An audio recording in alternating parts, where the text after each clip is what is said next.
សួស្តីបងប្អូនទាំងអស់គ្នាឥឡូវនេះថ្ងៃនេះយើងមកផលិតជាមួយនឹងកណ្ដុង1លីត្រ2ប្រភេទសាប៊ូដោះខ្លួនហើយនឹងសក់បាទសក់ស្អាតមែនតើ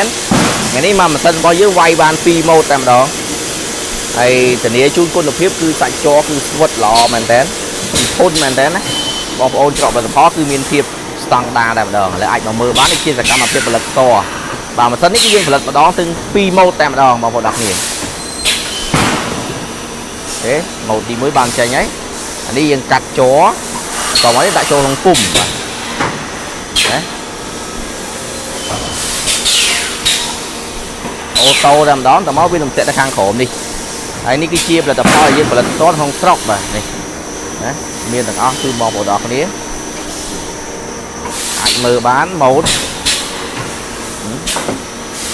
នេះគឺពណ៌លឿងណា